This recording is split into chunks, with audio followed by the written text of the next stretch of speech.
Hello and welcome guys to Pulkit Ritolia channel. और आज हम लाए एक नया टॉपिक जो कि बहुत जबरदस्त टॉपिक है और इस टॉपिक का नाम है the dark reality of government exams, यानी कि गवर्नमेंट एग्जाम्स का काला सच। अगर आप लोग यूपीएससी या आईएएस की तैयारी कर रहे हैं या फिर किसी भी गवर्नमेंट एग्जाम की तैयारी कर रहे हैं और या फिर करने की सोच रहे हैं तो आपको जरूर 12th फेल मूवी देखनी चाहिए। सच में ये मूवी आपको सोचने में मजबूर कर देगी कि आपको आईएएस, आईपीएस या फिर किसी भी गवर्नमेंट एग्जाम की तैयारी करनी चाहिए भी कि या नहीं। मेरा फर्ज है कि इस वीडियो के थ्रू मैं आपको सारे फैक्ट्स और सच्चाई बताऊं जो कि हेल्प करेगा आपको डिसाइड करने में कि आपका कीमती समय आपको कहाँ यूटिलाइज करना चाहिए और कहाँ नहीं। तो मैं बताना चाहता हूं कि मैं कोई ये मतलब 12th फेल का कुछ रिव्यू या कुछ उसके बारे में स्पॉइलर नहीं देना चाह रहा, बट उसका एक एग्जांपल लेके मैं आप लोग को समझाना चाह रहा हूं कि क्या प्लस एंड क्या माइनस है ऑफ वेस्टिंग और utilizing your time in UPSC और आईएएस की तैयारी में। तो चलिए शुरू करते हैं फिर इस वीडियो को। तो बात करते हैं 12th फेल के दो कैरेक्टर्स की। एक है मनोज कुमार शर्मा और दूसरा है प्रीतम पांडे। मनोज एक बहुत ही छोटे से गांव से आता है और आईपीएस की तैयारी करने और बहुत ही गरीब माहौल से पला बड़ा है। वो आईपीएस निकाल भी लेता है अपने लास्ट अटेम्प्ट में। वहीं प्रीतम पांडे एक वेल एस्टैब्लिश्ड फैमिली से आता है जो कि काफी अमीर होता है, जो कि जितना भी मेहनत कर ले बट प्रीलिम्स भी नहीं निकाल पाता और अंत में जाके फेलियर कहलाता है। इससे मैं ये कहना चाहता हूं कि क्या होता मनोज का अगर वो भी अपने लास्ट अटेम्प्ट में आईपीएस निकाल नहीं पाता। उसने अपने लाइफ के, इनफैक्ट ये कहूं कि अपने युद्ध के कीमती 5 से 6 साल वेस्ट कर दिया होता।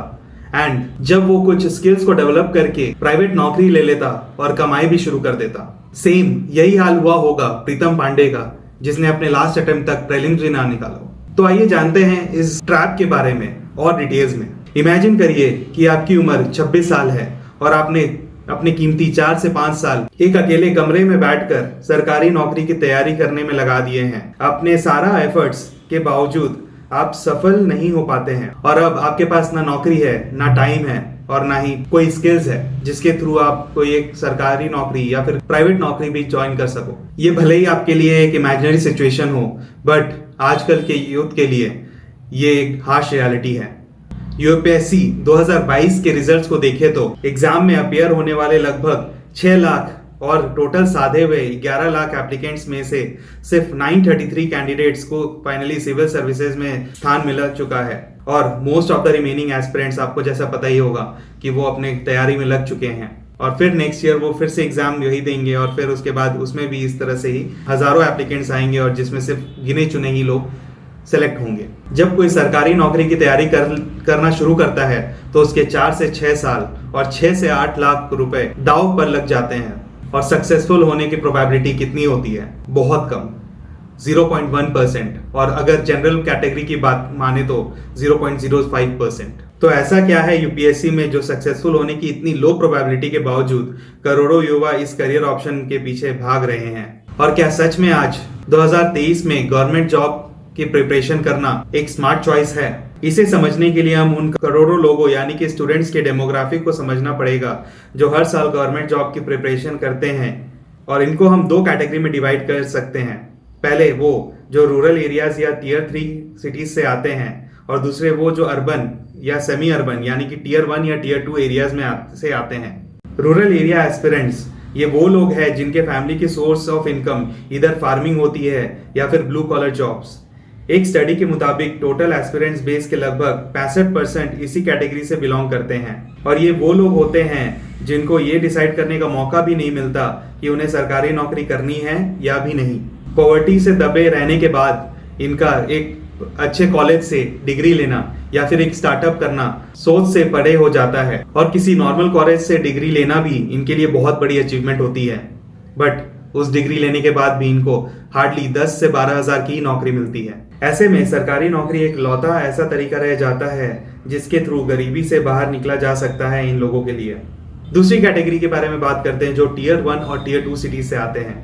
इनकी फैमिली के पास अपना एक अच्छा घर है और कोई ना कोई फैमिली मेंबर या तो ऑलरेडी गवर्नमेंट सर्विसेज में है या फिर प्राइवेट सेक्टर में भी अच्छी इनकम में है और ये स्टैंडर्ड स्कूल कॉलेजेस से पढ़े हुए हैं। पहली कैटेगरी के स्टूडेंट्स के एस्पिरेशन तो समझ में आते हैं, पर ये सेकंड कैटेगरी भी गवर्नमेंट जॉब के पीछे क्यों पड़ी हुई है ये मुझे समझ में नहीं आता। सालों से हमें गवर्नमेंट जॉब के फायदे ऐसे गिनाए गए हैं कि अब हमें हाई पेइंग प्राइवेट जॉब भी गवर्नमेंट जॉब के आगे फीकी लगती है। पर इनमें कितनी सच्चाई है, आइए हम ये समझते हैं। पहला, work life balance. Private job में एम्प्लॉयज को डेली लिमिट से ज्यादा काम कराया जाता है। ये कोई छुपा हुआ राज नहीं है। दिन के 12-12 घंटे अपने वर्क को देना हेल्थ को तो नुकसान पहुंचाता ही है, साथ में सोशल लाइफ को भी अफेक्ट करता है। तो ऐसे में सोल्यूशन क्या रह जाता है? गवर्नमेंट जॉब, अनलिमिटेड छुट्टियां और limited working hours government job की तरफ एक मेन अट्रैक्शन है। पर क्या सच में ऐसा है? अगर यही बात 10 साल पहले कही गई होती तो इसका आंसर होता हाँ, बट अभी फिलहाल ऐसा नहीं है। गवर्नमेंट जॉब में भी हाई कैडर एम्प्लॉयज को डेली टाइम से ज्यादा देना पड़ता है अपने डेली टास्क को कंप्लीट करने के लिए। जस्ट लाइक प्राइवेट जॉब्स, सरकारी बैंक्स के कई एम्प्लॉयज को भी रेगुलर बेसिस से अपने टारगेट पूरा करने होते हैं, और एजुकेशन सेक्टर में भी प्रोफेसर्स को हर साल अपना PBAS पूरा करना पड़ता है करियर में आगे बढ़ने के लिए।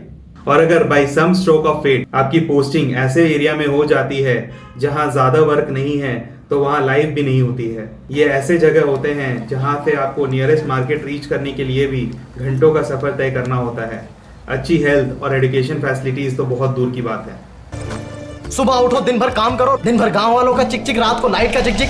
दूसरा, यूथ सैलरी एंड बेनिफिट्स।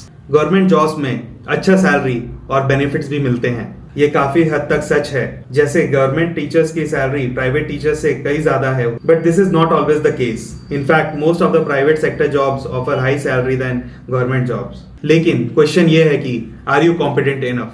अगर आप एक क्रिएटिव और इनोवेटिव इंसान हैं और खुद के स्किल्स को कॉन्स्टेंटली अपडेटेड रखने की क्षमता रखते हैं, तो प्राइवेट सेक्टर में अनलिमिटेड ग्रोथ है और ब्यूरोक्रेटिक वर्क एनवायरनमेंट आपके लिए फ्रस्ट्रेटिंग हो सकती है। स्टार्टिंग में भले ही गवर्नमेंट जॉब में आपको अच्छी सैलरी मिलती होती हो, पर एक सर्टेन लेवल रीच करने के बाद जिस हिसाब से आपकी रिस्पॉन्सिबिलिटी बढ़ती है उस हिसाब से सैलरी नहीं बढ़ती। ऐसे में अगर आप मिडिल क्लास या अपर मिडिल क्लास फैमिली से आते हैं तो आपकी सैलरी इनफ नहीं होगी आपकी डिजायर्ड लाइफस्टाइल को मैच करने के लिए। सरकारी नौकरी में काफी एक्स्ट्रा बेनिफिट्स मिलते हैं, बट ये बेनिफिट्स सच में फुलफिलिंग होते हैं या नहीं? जैसे कई केसेस में गवर्नमेंट एम्प्लॉयज को जो सरकारी क्वार्टर्स मिलते हैं बदहाली की स्थिति में होते हैं, जिनको सालों से पेंट नहीं किया गया होता है और खिड़कियां तक ठीक से बंद नहीं होती, और कई बार अपील करने के बाद भी गवर्नमेंट की तरफ से रिपेयर के लिए कोई ग्रांट नहीं मिलता है। ऐसे में एम्प्लॉयज अपनी जेब से लाखों रुपए खर्च करने के लिए मजबूर हो जाते हैं घर की मरम्मत के लिए। Point 3, easy job. Government job मतलब रोज अटेंडेंस लगाना, ड्यूटी के टाइम भी आराम करते रहना और बिना कुछ काम किए शाम को घर लौट आना। आप में से काफी लोगों के दिमाग में यही इमेज होगी गवर्नमेंट जॉब की। तो क्या गवर्नमेंट एम्प्लॉयज काम नहीं करते? हाँ, ये सच है। कई लोग सरकारी नौकरी ऑप्ट ही इसलिए करते हैं ताकि वो बिना काम किए आराम से जिंदगी जी सके, पर ये सबके लिए सच नहीं होता। Majority of government employees time concern और वर्क ओरिएंटेड होते हैं, और मिसकंडक्ट के केस में इन्हें भी सस्पेंशन मिलता है for a particular period of time या फिर परमानेंटली। इन पर भी काम करने की उतनी ही जिम्मेदारी होती है जितनी कि प्राइवेट एम्प्लॉयज पर। और आप खुद सोचिए, अगर कुछ भी टाइम से ना हो रहा होता तो देश कैसे आगे बढ़ रहा है? ये तो सब जानते हैं कि बीता हुआ समय वापस नहीं आता। गवर्नमेंट जॉब्स की प्रिपरेशन का सबसे बड़ा इम्पैक्ट जो देखा जा रहा है वो है हमारे यूथ का वेस्टेज ऑफ टाइम। एवरेज एक स्टूडेंट 3 साल 3 महीना लगा देता है गवर्नमेंट जॉब की प्रिपरेशन में। 20 से 30 साल की उम्र में हमारा यूथ काफी कुछ कंट्रीब्यूट कर सकता है देश के आगे बढ़ाने में, लेकिन एक्चुअली में हो क्या रहा है? लार्ज नंबर ऑफ यूथ एक कमरे में बंद होके गवर्नमेंट जॉब्स की प्रिपरेशन में सालों लगा रहा है। इलाहाबाद प्रयागराज में रहने वाले GN शाकिया का एग्जाम्पल ले लो, जिन्होंने अपनी जिंदगी के 16 साल एक गवर्नमेंट जॉब की तैयारी में लगा दिए, जिसके बावजूद भी वो गवर्नमेंट जॉब लेने में कामयाब नहीं हुए। इन सब के चलते अंत में हाईली क्वालिफाइड कैंडिडेट्स भी जिसको गवर्नमेंट जॉब नहीं मिला, वो भी लो पेइंग प्राइवेट जॉब करने के लिए मजबूर हो जाते हैं। मैं ये नहीं कह रहा हूँ कि गवर्नमेंट जॉब्स खराब होती है, पर इसे पाने के लिए जो आप अपनी कीमती समय गवा रहे हैं वो वापस लौट कर नहीं आएगा। जहाँ लास्ट 50 ईयर्स में इंडिया की पॉपुलेशन डबल हुई है, गवर्नमेंट जॉब वैकेंसीज के नंबर्स में कोई खास इंक्रीमेंट नहीं देखा जा रहा है। अमेरिकन एनालिस्ट पीटर ज़ैहन के हिसाब से 15 से 45 की पॉपुलेशन बहुत ही इंपॉर्टेंट होती है किसी भी इकोनॉमी के लिए। इंसान अपनी जिंदगी के सबसे ज्यादा खर्चे इसी में उम्र में करते हैं, पर अगर 30 की उम्र तक यूथ एम्प्लॉयड ही नहीं रहेगा तो इन खर्चों में गिरावट आती है। कंजम्पशन कम होने की वजह से बिजनेस ग्रो नहीं कर पाते हैं, जिससे नई जॉब्स क्रिएट नहीं होती और इकोनॉमिक पर नेगेटिव इम्पैक्ट पड़ता है।